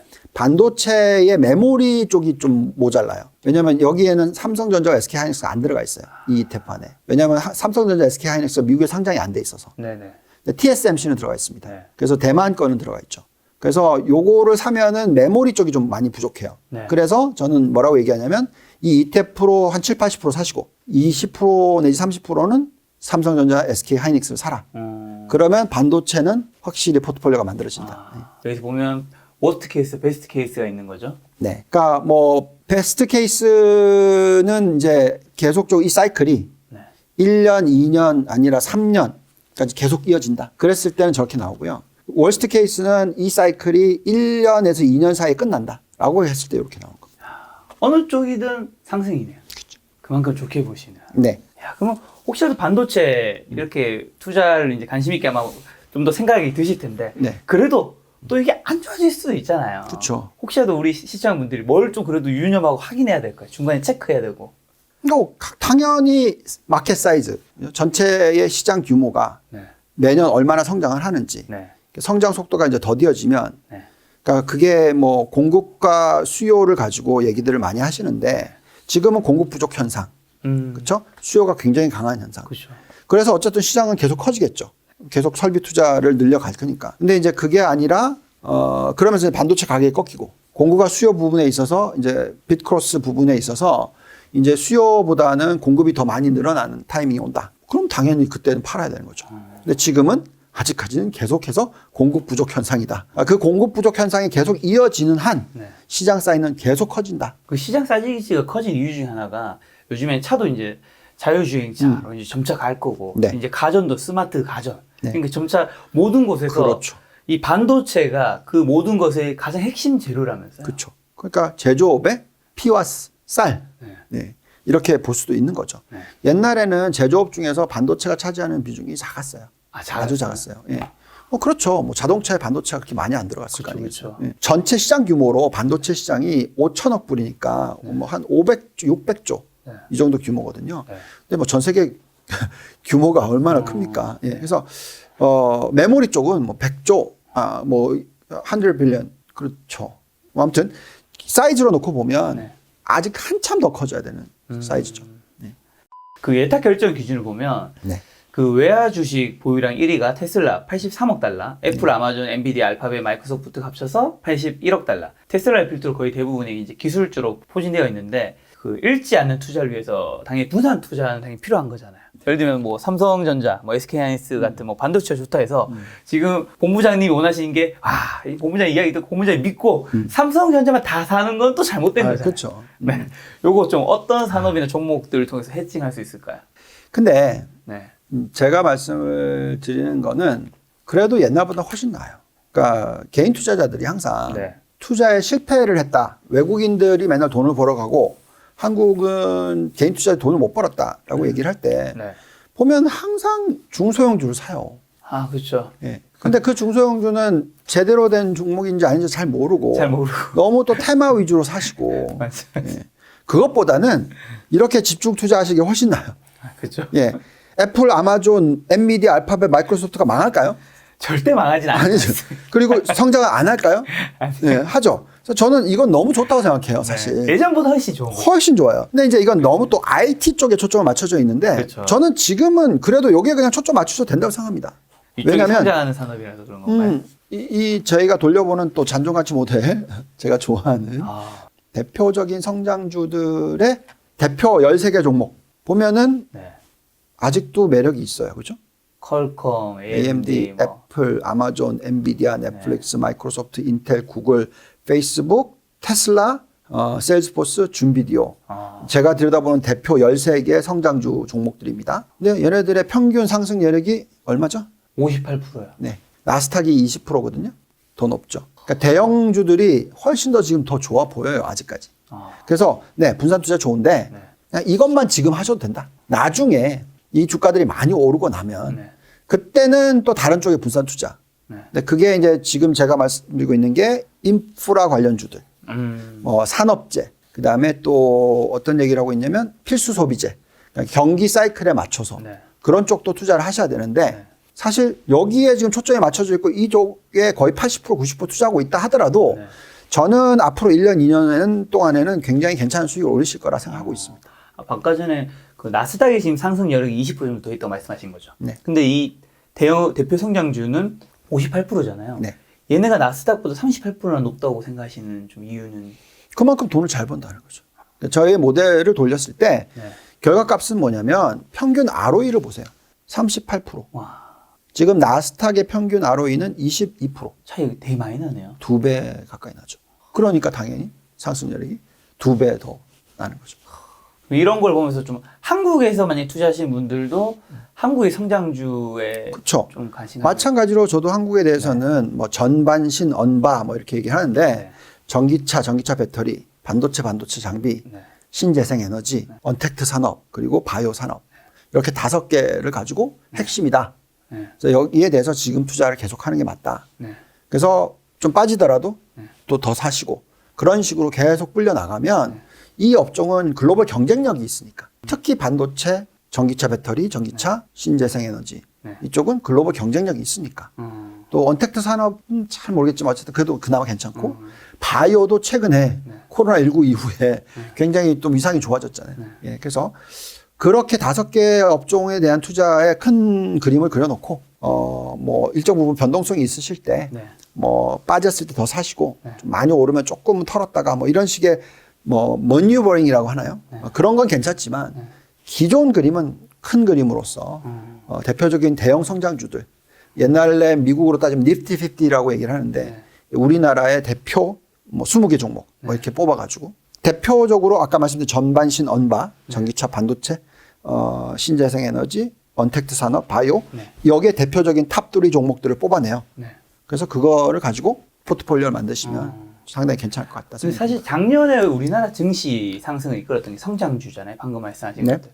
근데 그런 종목들이 사실 2월, 3월에는 굉장히 좀 하락을 하거나 좀 주춤 굉장히 많이 했잖아요. 이제 좀 손바뀜이 일어날 수도 있다고 이런 얘기도 있었는데 여전히 이제 다시 성장주로 갈 것이라고 보는 의견이신 거겠죠? 그러니까 우리가 아까 제일 처음에 뭐라고 말씀드렸습니까? 큰 추세적 주기라고 얘기했잖아요. 그게 10년, 18년 이렇게 갈 수 있다. 보통 그때 갈 때는 물론 중간중간에 주도주가 조금씩 변할 때가 있지만 그냥 첫 주도주가 끝까지 주도주다. 그러니까 2008년에 큰 사이클이 났었을 때는 우리가 흔히 얘기하는 산업재 사이클이라고 해요. 철강, 화학, 기계, 운송 이쪽이 대박이 났죠. 엄청나게 큰 스퍼그 상승. 그 전에 닷컴 버블이 일어났었을 때 다 IT, 인터넷. 지금 2013년부터 16년 정도부터 시작된 사이클 가장 대표적인 게 4차 산업. 그게 말씀드린 전기차, 반도체, 뭐 신재생 에너지, 바이오 산업, 언택트 산업. 처음에도 대장주, 끝에도 대장주. 그래서 중간중간에 키높이는 있을 수 있어요. 그렇죠. 키높이 맞추기. 키높이 맞추기는 있을 수 있어요. 너무 이 성장주들이라고 하는 이 대표적인 종목들이 너무 많이 가서 은행주도 좀 올라오고 뭐 다른 산업재들도 좀 올라오고 이런 것들은 가능하지만 걔네들이 이걸 바꿔치기 해서 대장주가 될 수는 없죠. 그러면 본부장님이 지금 혹시 안 보고 계시거나 좀 이 섹터는 별로 안 좋다. 뭐 혹시 이런 것도 하나 정도 있으세요? 아예 안 보는 거요. 항공주. 항공주요? 네. 뭐 언택트가 이제 끝나고 이제 좀 살아난다는 얘기도 있는데. 네. 항공주 안 보고요. 그다음에 또 호텔. 안 보고요. 다 요즘에 이런 쪽이 살아날 수 있다 얘기 많이 들리는데. 네. 안 봅니다. 왜요? 이렇게까지 확신을 가지고. 저는 투자를 할 때 있어서 성장이 없는 산업은 투자를 안 해요. 근데 호텔이 호텔 산업의 매출이 코로나19 시기 이전으로 돌아갈 수 있을까요? 그 맥스까지는 못 갈 것 같은데. 그렇죠. 마찬가지로 항공도 그까지는 못 가겠죠. 못 가겠죠. 아무리 그렇다면 그거는 상승의 한계가 있는 거죠. 어느 정도 키높이는 갈 수 있으나 한계는 좀 있는. 그런 건 전 될 수 있으면 안 쳐다봅니다. 그런 거는 아까 말씀하신 뭐 해지하는 곳에서도 이런 쪽으로 해지를 좀 안 하는 편이시겠네요. 그거 이외에 할 수 있는 해지가 여러 가지가 있는데 꼭 굳이 그걸로 사서 해지를 할 필요는 없죠. 네. 그리고 최근에 그 운영 중에 유동원 랩이라는 게 있잖아요. 네. 요거 운영하신 지는 어느 정도 되신 거죠? 그러니까 제가 유한타 입사하고 네. 2019년 제가 9월 달에 네. 입사를 해서 9월 20 며칠 날 론칭을 했고요. 그래서 이제 1년 반 좀 넘었습니다. 네. 그리고 중간에 네. 2020년 8월 초에 유동원 홈런 랩, 그다음에 안타 랩 해서 추가로 이제 2개를 더 런칭을 했고요. 네임은 누가 지었어요? 그거는 이제 요안타. 요안타니까, 예. 그렇게 잘, 뭐, 아무튼 뭐, 성향이랑 딱 연결돼서. 혹시 안타와 홈런은 무슨 차이인가요? 홈런은 가장 공격적인 투자. 네. 안타는 굉장히 안정적인 투자. 뭐 그 사이 다른 멘트는 뭐. 그게 이제 첫 론칭했던 글로벌 자산 배분 랩, 기존 랩이 있고요. 그게 있고요. 근데 제가 알기로 그 유동원 랩에는 한국 주식 비중이 아까 전에도 없다고 하셨잖아요. 네네네. 근데 사실 많은 투자자분들이 뭐 세금, 사실 해외 투자, 미국 주식 하면 저도 세금을 생각보다 너무 많이 떼서 좀 충격을 받았거든요. 거의 한 20%인가 양도소득세인가? 22%. 네, 떼던데. 네. 그리고 뭐 언어도 사실 뭐 한국처럼 삼성전자 정보처럼 그렇게 편하게 알아볼 수도 없고, 그다음 시차도 다르고 해서 아무래도 해외 주식 투자 지금 아직까지 거리감 가지고 계신 분 많은 것 같은데 해외 주식 투자 하시는 분들에게 좀 해주고 싶은 조언이 있으실까요? 저는 이렇게 생각합니다. 앞으로 어떤 금융위기가 터지거나 네. 어떤 큰 위기가 닥치면 네. 원화로 들고 있어야 되겠습니까? 달러로 들고 있어야 되겠습니까? 네, 뭐 답은 예, 당연히 달러겠죠. 네. 그렇기 때문에 해외 투자는 꼭 하셔야 됩니다. 물론 지금은 한국이 사이클적으로 매력이 있다라고 말씀을 드리고 있죠. 네. 그래서 한국 투자를 많이 하시는 것도 좋은데 그 사이클이 변할 수가 있고 또 지금은 세금을 안 내시기 때문에 네. 상당히 수익이 많이 나면 더 많이 나는 것처럼 보이죠. 그렇죠. 예. 그래서 한국이 제일 많이 올라가거나 똑같이 올라가면 미국하고 세금을 안 내니까 수익이 더 나죠. 훨씬 나죠. 예. 근데 지난 10년 동안에는 네. 한국은 안 올랐고, 예. 그죠? 그래서 많이 벌고 세금 내는 게 낫죠. 그죠. 그리고 또 2023년이 되면 한국 시장도 양도세 내야죠. 얼마 안 남았거든요. 네. 그래서 양도세 내는 버릇은 이미 만들어 주시는 게 좋고, 네. 그리고 또 장기적인 투자를 하셔서 네. 복리를 창출하는 게 중요하지 않습니까? 네. 그래서 한국 투자에 대해서는 저는 지금은 좋게 보는데 네. 어떻게 변할지 모르니까 네. 항상 복리를 생각하신다면 20% 세금을 내더라도 수익을 내고 네. 또 거기에 또 복리의 수익을 내고 또 세금 내고 이런 식으로 장기적인 그림을 그리면서 투자를 하시면 네. 그게 올바른 나중에 투자의 어떤 성과를 얻을 수 있고 그래서 해외 투자는 필수다. 이제는 예. 너무 세금 쪽으로 보시지 마시고 네. 장기적인 그림으로서 내가 좀 더 편하게 높은 수익을 올릴 수 있는 방법을 생각할 때 해외 투자는 꼭 하셔야 된다. 달러 투자는 꼭 하셔야 된다라고 말씀드리겠습니다. 아까 그 투자 비중에서 60%가 미국, 그다음에 신흥국이 한 30% 얘기하셨는데 네. 혹시 나머지 10%는 어디인 거예요? 유럽. 아, 유럽. 네. 유럽인 거고. 그러면 30% 신흥국은 어디가 좀 포함된 건가요? 지금 제가 말씀드린 거는 제 랩 상품을 얘기하는 게 아니라 네, 다른 거. 다른 이제 글로벌 투자를 하실 때 자산 배분 이렇게 하시라고 얘기를 하는 거고요. 주식을 투자하실 때. 네.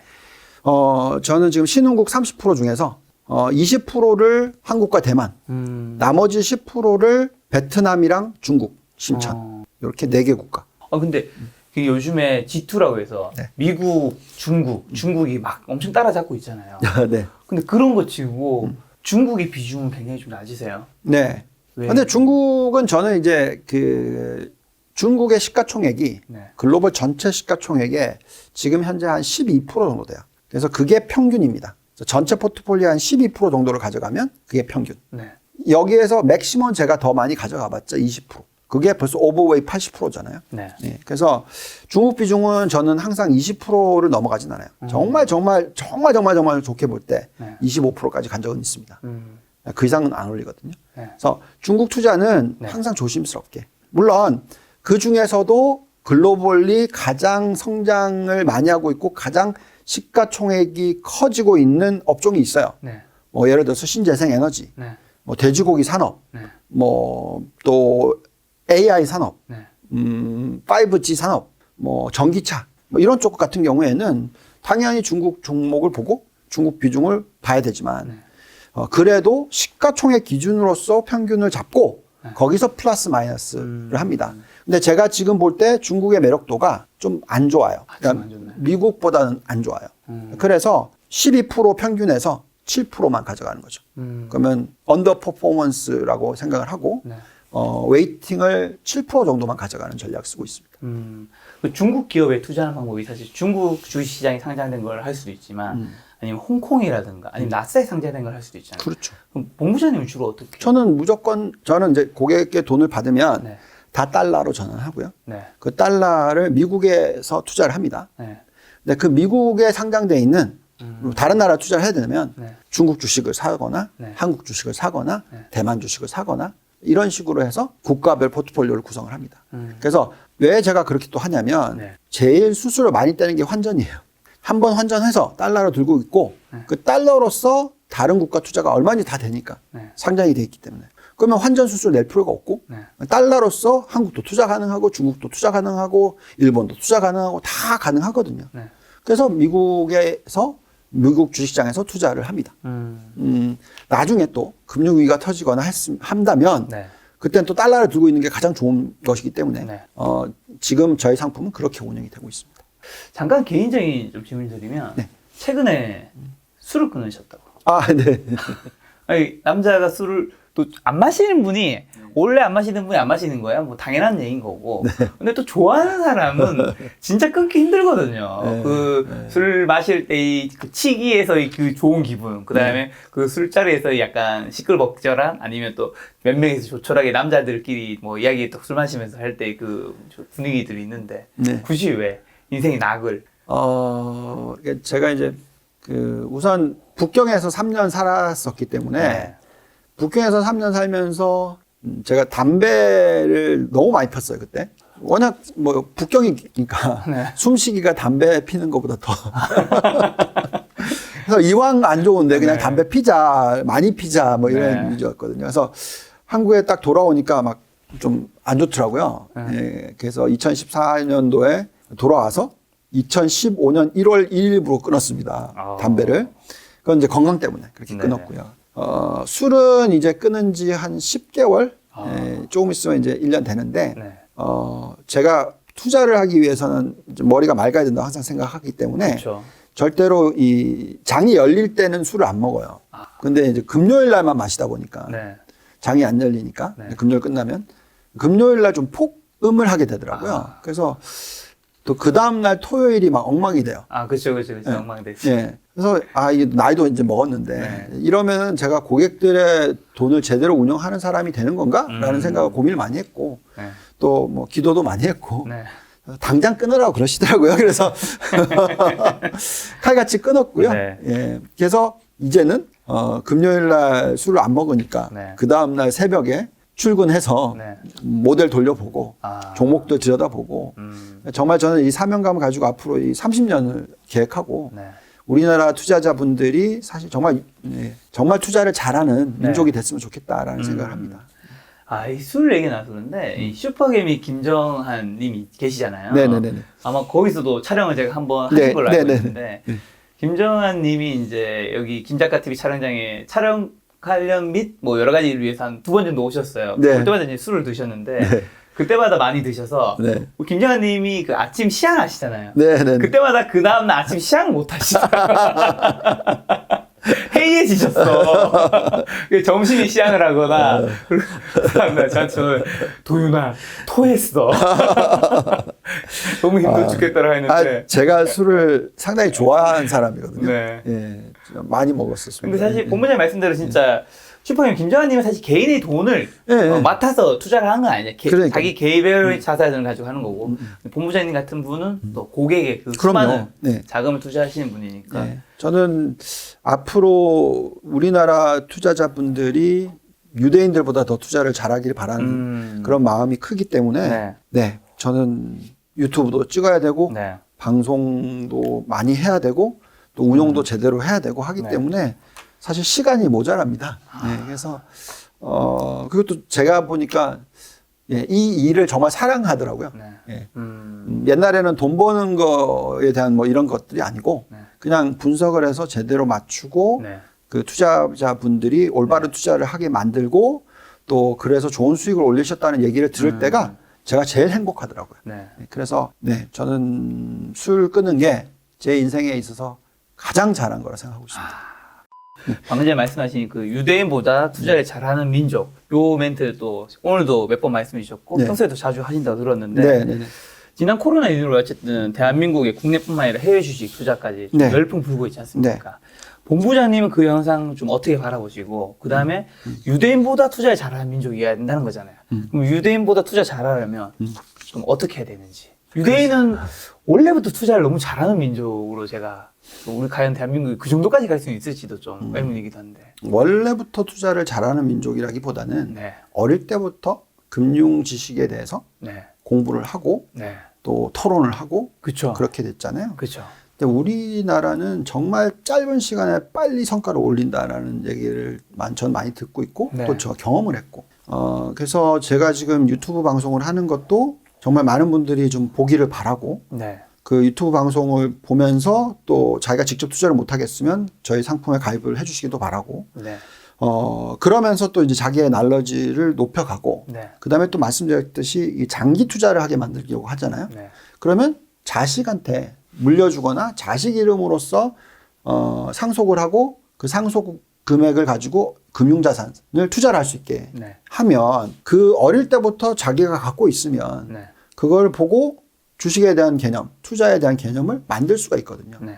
그리고 또 뭐 어린이들을 위한 금융 지식 같은 콘텐츠도 만들어져야 된다고 생각하고 네.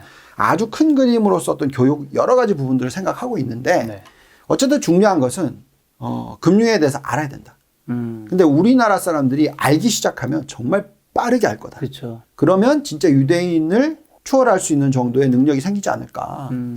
뭐 어떻게 보면 뭐 최근에 그 빌황 선배님, 네. 한국인으로서 가장 코리안 아메리칸이라고 해야 되겠죠. 가장 성공을 하신 투자자이시죠.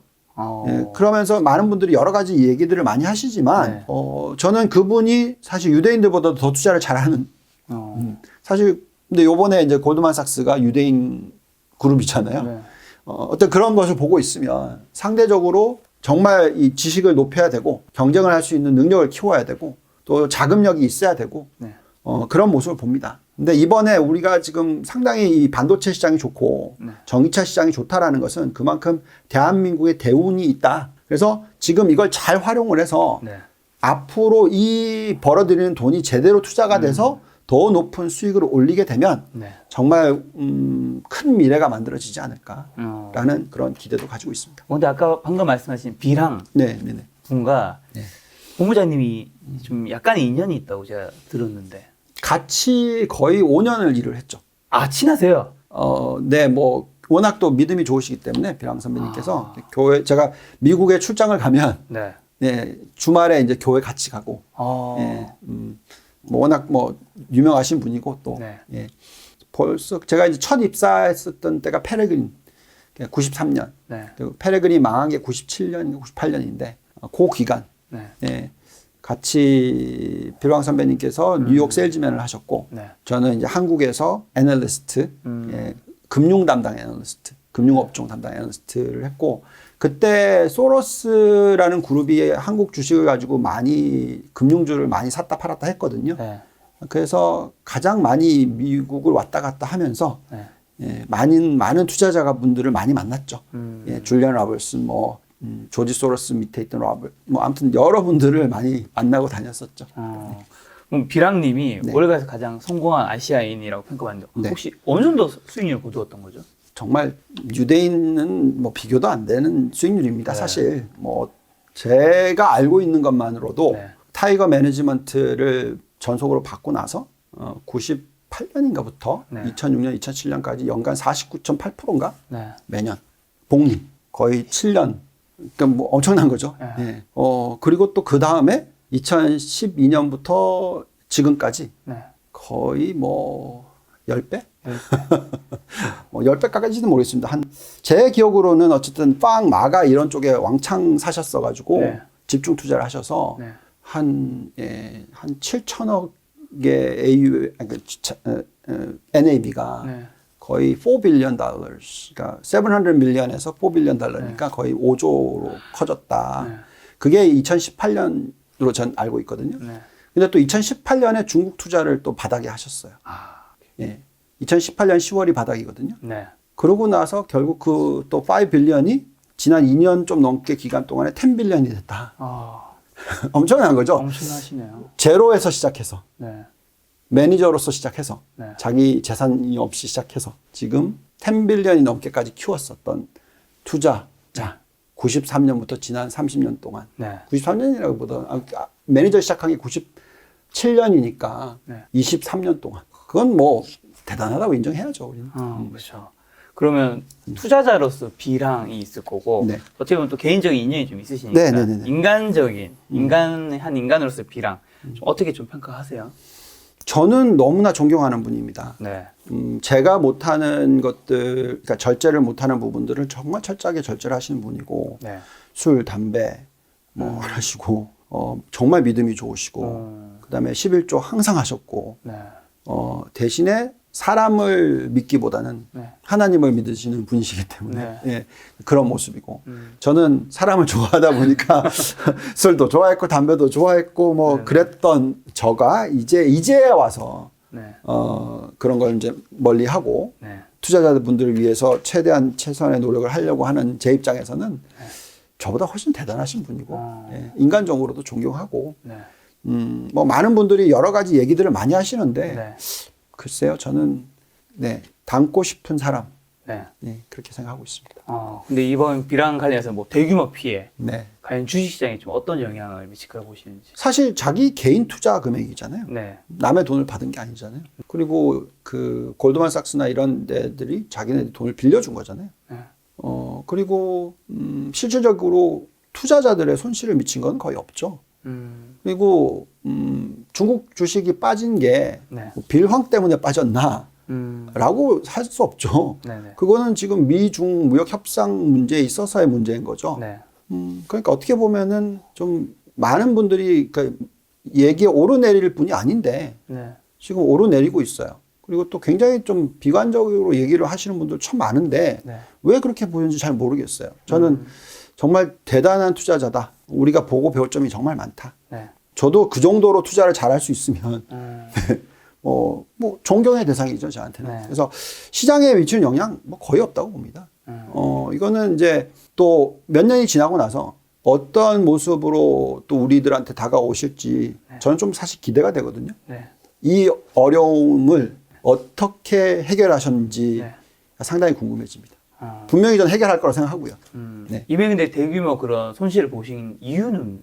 그러니까 그분이 투자하는 스타일 자체가 네. 종목을 집중 투자를 하세요. 네. 그러니까 저도 아까 말씀드렸듯이 이렇게 탑다운하고 바텀업을 했었을 때 합쳐졌을 때 좋은 업종이 나오면 여기에 집중 투자를 갖다가 그렇죠. 30% 한다는 거죠. 네. 그러면 3분의 1을 하는 거잖아요. 네. 그러니까 이렇게 됐는데 흔들릴 수가 있죠. 근데 이제 비랑배님은 집중 투자를 했는데 그게 레버리지를 쓰는. 근데 물론 이제 마켓 뉴트럴이라고 해서 롱 종목을 사고 숏 종목을 팔고 해서 시장에 대한 익스포저는 없지만 한 종목이 반대로 가버리면 손실을 많이 입을 수 있는 그런 포트가 구성이 돼 있기 때문에 나타난 현상이지만 그렇다고 해서 잘못 봤다. 종목을 잘못 봤다. 그렇게 보아지지는 않아요. 일시적으로 공격을 받을 수가 있어요. 레버리지가 걸리면. 네. 그리고 동시 뭐 하루에 가지고 있는 포션의 절반을 날리는 이런 일은 말이 안 되거든요. 그건 어떻게 보면 골드만삭스가 대놓고 망가뜨린 거라고 할 수도 있죠. 그렇잖아요. 총 매도 금액이 $30 billion? 30 몇 조. 하루에. 그럼 주가가 27% 빠지는 건 당연하죠. 그렇죠. 예. 저는 그거는 좀 말도 안 된다고 저는 생각을 합니다. 예. 뭐 대놓고 그냥 날린 거죠. 예. 물론 그 주식이 빠지기 시작했으니까 그렇게 했겠지만 뭐 골드만삭스는 유명하죠. 옛날부터. 그죠? 영화에도 있었고 금융위기 터질 때도 자기네들이 싹 빠져나가고 다른 사람 손실 엄청나게 입히고 재정 상황 받고 우리나라 국민은행도 네. 네. 아무튼 그래서 저는 사실 미치는 영향 자체는 그냥 투자의 스타일이 틀린 거다. 네. 혹시 요 사건을 보면서 네. 그 개인 투자자들이 좀 뭐 교훈이라든가 뭐 배워야 될 것들이 있을까요? 하나는 있겠죠. 빌황 같은 투자의 천재, 투자의 귀재 같은 분도 네. 레버리지를 많이 쓰고 집중 투자를 많이 하시면 네. 손실을 볼 수 있다. 근데 사실 자기 돈의 손실을 보는 거거든요. 네. 그래서 저는 집중 투자가 나쁘다고 생각하지 않아요. 좋은 종목을 골랐다면. 대신에 만약에 내가 원하는 게 아닌 갑자기 돈이 필요해서 내 포지션을 버려야 되는 현상까지의 네. 어떤 투자를 많이 하시는 건 안 된다. 우리가 미술을 써서 뭐 투자를 했다. 아니면 뭐 돈을 빌려서 투자를 했다. 아니면 아파트 중도금을 가지고 투자를 했다. 안 되죠. 네, 그런 거는 하지 말자. 아무리 좋은 종목이라 하더라도. 네. 될 수 있으면 내가 삼성전자를 좋아해요. 네. 그럼 삼성전자를 좋아하는데 내가 연봉이 있어요. 그래서 은행에서 대출할 수 있고 금리가 2%밖에 안 돼요. 그러면 삼성전자를 대출을 해서 투자를 하는 거 나쁘지 않아요. 근데 그게 아니라 갑자기 이제 아파트 중도금을 있는데 이 돈을 3개월 뒤에 내야 되는데 그 사이 그걸 가지고 투자를 한 이런 건 하지 말자.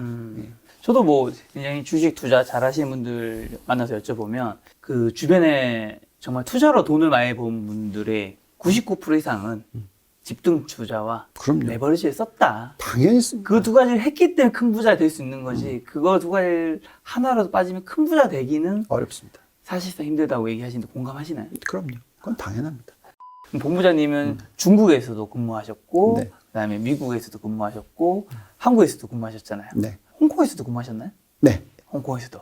그럼 정말 어떻게 보면 주식 투자 돈을 버신 분을 한 나라에서만 본 게 아니라 정말 세계적인 나라에서 다 보신 거잖아요. 네. 주식 투자로 돈 버시는 분들 좀 어떤 특징이 있는 것 같다고 생각하세요? 멘탈갑. 멘탈감. 흔들리지 않습니다. 아, 그 나라별로 다 똑같나요? 똑같습니다. 사실 네. 제가 아직까지도 제대로 된 투자가가 되려면 멀었다고 전 개인적으로 생각하는 이유가 네. 이번에 그 빌황 선배님의 네. 이 중국 투자 네. 부분이 흔들렸잖아요. 네네. 그래서 왕창 마이너스 뭐 20%, 30% 아주 단기간에 빠졌었잖아요. 저도 사실 멘탈이 강한 편인데 네. 술도 끊었고 다 했지만 한 이틀 흔들렸어요. 그래서 이 중국 주식들을 진짜 좀 오래 갈 거 아닌가? 신장 문제 가지고 저렇게 공격해야 되는데 유대인들이 어떤 정도까지 동양인들을 공격할까? 뭐 이런 걱정. 그래서 제 포트폴리오의 일정 부분을 네. 뭐 10%는 안 되지만 네. 할 수 없이 던졌어요. 그러고 나니까 큰 폭으로 또 다시 상승을 하더라고요. 그래서 가장 공통적인 거는 네.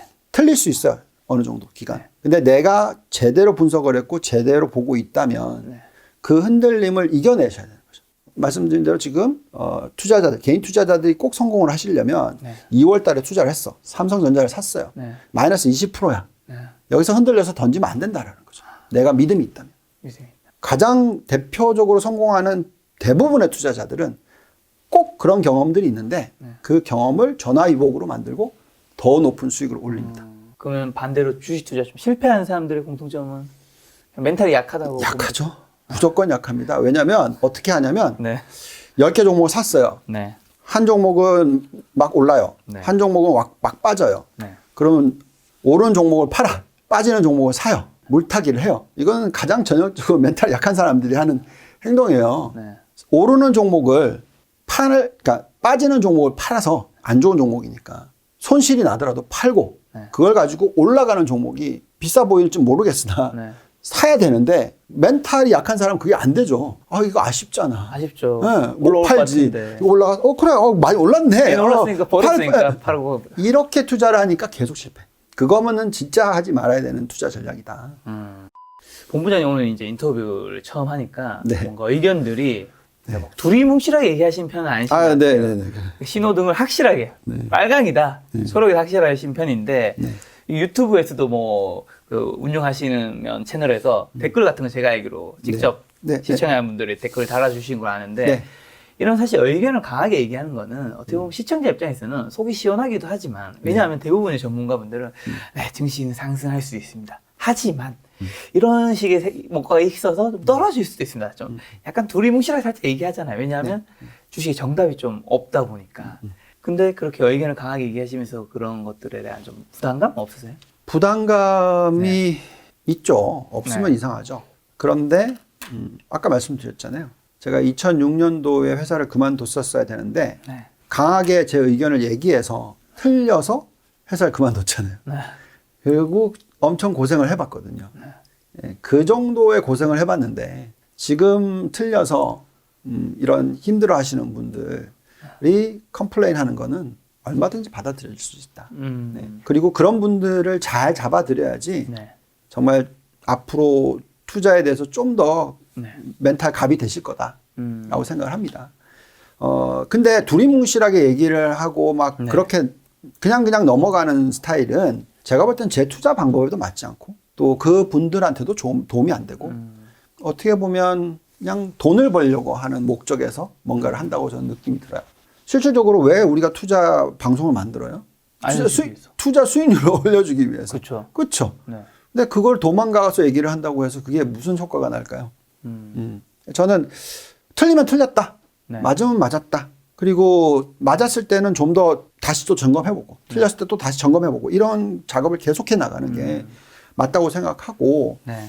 네. 앞으로도 저는 이 스타일만큼은 네. 고집을 할 것 같습니다. 왜냐하면 그렇게 해야지만 제가 하는 일에 어떤 의미를 둘 수 있고 사명감을 줄 수 있다라고 생각을 합니다. 본부장님은 어쨌든 미국에서 공부도 하셨고 이제 아이비리그 또 출신이고 하시니까 그 한국에도 월가에서 근무하고 싶어하는 청년들이 좀 있잖아요. 네. 그분들한테 뭐 해줄 수 있는 조언 같은 거 있을까요? 미국의 월가에서 일을 하시는 분들을 보면 보통 그 처음에 시작은 대부분 다 아이비리그 나오거나 그렇죠. 예, 좋은 학교 나오거나 네. 또 성적이 4점 만점에 3.8점 이상이거나 네. 뭐 이런 분들이 대부분 처음에 들어가세요. 네. 그러면서 이제 입성을 하시고 굉장히 오랜 기간 뭐 잘 하시는데 그런 분들 말고 오랫동안 또 성공을 하시고 또 입성을 하시는 분들을 봤거든요. 그런 분들은 뭔가 색깔이 있으셔야 된다. 아까 말씀드렸듯이 투자하는 거에 있어서 네. 이렇게 저렇게 왔다 갔다. 그렇게 그런 스타일로서는 네. 안 되죠. 자기만의 색깔, 다른 사람과 비교했을 때 자기가 어떻게 뭘 보는지 네. 뚜렷한 걸 보여주셔야지 네. 미국계 대표적인 투자은행에서는 네. 좀 뭐 말하면 먹힌다? 네. 두리뭉실한 건 안 됩니다. 네. 그래서 철저하게 그런 어떤 색깔을 만드시라. 그 다음에 또 하나는 정말 열심히들 하십니다. 그 미국의 월가에서 일하시는 분들 중에서 네. 하루에 일주일에 네, 제가 볼 때는 뭐 거의 60시간 이상 일하는 게 대부분일 거고 60시간이 뭡니까? 80시간? 당연한 거고요. 예. 뭐 그렇게 원하신다면 모든 사람이 다 그게 맞다고 생각하잖아요. 저는 그렇다고 생각해요. 저는 뭐 지난 30년 가까이를 뭐 매일 6시 근처에 출근을 하고 네. 뭐 계속 일을 하고 하루에 잠 뭐 5시간, 6시간 자는 게 좀 익숙한 사람이고 네.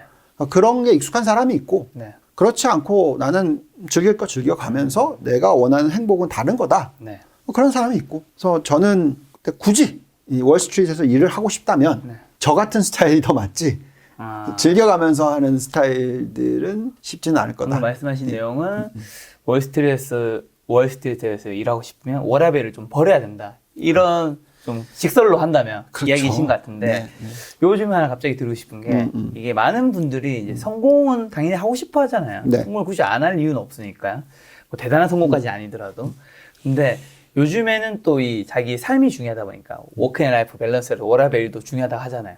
그러니까 저는 워라밸이 중요시하는 것도 좋다 생각해요. 그리고 성공을 꿈꾸는 것도 좋다 생각해요. 근데 문제는 성공을 꿈꾸면서 워라밸까지 함께 있었으면 하는 문제. 이거 어떻게 보면 욕심일 수 있잖아요. 이런 분들한테 좀 어떤 이야기 하고 싶으세요? 성공도 하고 싶은데 자기 라이프도 되게 다 하고 싶으신 거예요. 그거는 네. 우리 업종에서 일을 하시면 안 되고 그건 제가 볼 때는 아닌 것 같고 불가능하다는 네, 그건 얘기인가요? 불가능하고요. 근데 저같이 제가 이 하는 일을 정말 사랑하거든요. 진짜 네네. 심지어는 정말 좋아해요. 누가 네. 새벽 5시에 일어나서 누가 시키는 거 아니잖아요. 예, 시키는 거 아니죠. 저 가가지고 스프레시 돌릴 때 네. 내가 생각했던 대로 뭐 희열을 느끼거든요. 네. 그렇게 사랑을 해야죠. 워라블이라는 거는 어떤 뭐 내가 연기를 하는 사람이다. 연기를 하면서 자기가 희열을 느껴야 되는 거죠. 뭐 아니면 뭐 컴퓨터 프로그래밍을 하는 사람이다. 프로그래밍이 너무 재밌어야죠. 그러니까 저는 항상 얘기하지만 즐기는 사람은 이길 사람 없다. 어떤 업종에서 일을 하건 간에. 네. 그래서 자기의 성격에 가장 맞는, 자기가 가장 맞는 것이 뭐냐. 네. 그러니까 자신을 찾는 게 제일 먼저다.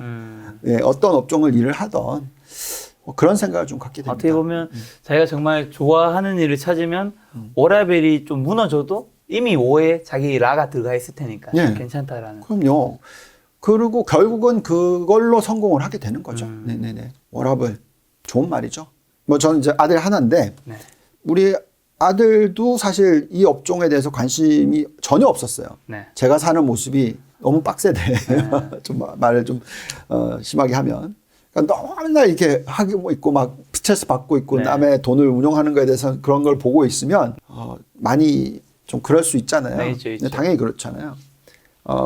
근데 자기가 그 일을 인턴을 갖다가 잠깐 한번 해보더니 네. 자기가 재밌는 걸 느끼거든요. 그래서 다른 사람이 보기에 굉장히 힘들고 어려운 것 같지만 네. 자기가 사랑하고 자기가 즐기고 있으면 얼마든지. 그렇죠. 예. 그래서 저는 그런 어떤 자기 자신을 아는 게 중요하다고 생각합니다. 지금 본부장님의 그 투자업계 경력은 28년 차시죠? 네. 이런 질문 한번 드려보고 싶습니다. 네. 주식 투자 정답이 있나요? 정답은 없지만 주식 투자 꼭 해야 됩니다. 그건 있어요. 어떻게 하는 거는 그 사람만의 어떤 룰을 만드는 것도 중요한데 네. 하는 거는 꼭 해야 된다. 뭐 우리가 먹고 살듯이 밥을 먹어야지 살듯이 네. 물을 마셔야지 살듯이 어떤 행복한 미래를 위해서는 네. 주식 투자는 꼭 해야 된다. 주식 투자를 했을 때 결국은 또 잘 해야 된다. 근데 이제 잘 하는 방법은 정말 다 틀리다는 거죠. 네. 예. 아까 말씀드렸지 뭐 아주 큰 돈을 벌고 싶은 사람은 레버리지를 수도 있고 집중 투자를 해야 될 수도 있고. 네. 근데 레버리지를 쓰고 집중 투자를 하는 데 있어서 성공을 하려면 자기만의 또 멘탈 갑이 있어야 되는 거고. 그죠? 이건 루머인데 예를 들어서 빌황 선배님께서 네. 루머예요. 저는 뭐 검증된 게 아니고 갑자기 내일 마진콜이 들어와요. 내가 내 포지션을 갖다가 내가 믿고 있는데 왕창 날려야 되는 케이스가 터졌어요. 엄청난 큰 돈을 손해를 볼 수 있는. 근데 내가 현금이 얼마가 있어요. 그러면 그걸 가지고 풋을 살 수도 있죠. 네. 헤징을 하는 거죠. 네. 근데 그렇게 할 수 있는 능력이 되려면 그건 멘탈 갑이죠. 정말 그렇게 엄청나게 흔들릴 수 있을 텐데. 그렇죠. 예. 그러니까 결국은 주식 투자는 꼭 해야 되는 어떤 미래를 봤을 때 꼭 해야 되는 건데 네. 그 미래를 봐서 꼭 투자를 해야 되는데 그 방법을 제대로 하려면 내가 그 방법에 있어서 갑이어야 되는 거죠. 휘둘려서는 답이 없는 거죠. 그래서 항상 자기가 버틸 수 있는 그 멘탈 갑이 될 수 있는 투자 방법을 찾으셔야 된다. 주식 투자의 정답이란 뭐 어떻게 보면 그거 아닌가. 누가 뭐라 해도 네. 내가 확신이 있다면 네. 그걸 끌고 갈 수 있는 그런 어떤 힘이 있어야지 주식 투자에 성공을 한다. 뭐 그게 아니면 그냥 예금처럼 네. 다 말하는 좋은 종목, 절대 망할 것 같지 않은 종목에 네. 그냥 분산 투자를 하시면 그냥 예금 금리보다는 더 높은 수익을 올리니까 그렇게 생각하시는 게 좋다. 사실 요즘에 주식 관련된 유튜브 방송이 워낙 많다 보니까 네. 저는 요즘 제가 느끼는 거는 이제 개인 투자자분들이 주식 투자 실력이 좋아지는 것도 있지만 네.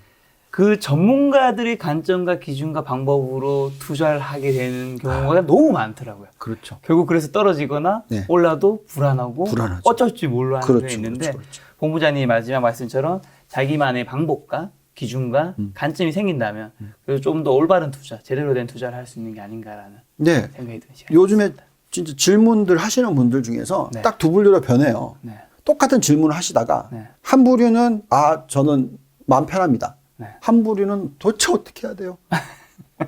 그래서 이쪽이 훨씬 투자 성공을 하지. 그렇죠. 예. 그래서 자기만의 마음이 편한 투자 방법을 찾으셔야 됩니다. 알겠습니다. 여러분들만의 이제 그 방법이 맞든 틀리든 투자 방법을 찾을 수 있는 영상이 되었으면 좋겠다는 생각이 들고요. 마지막 인사드리겠습니다. 오늘 만나뵌 손님은 유한타증권의 유동훈 본부장님이었습니다. 지금까지 여러분 소중한 시간 함께해 주셔서 정말 감사합니다. 오늘도 김 작가였습니다. 고생 많으셨습니다. 감사합니다.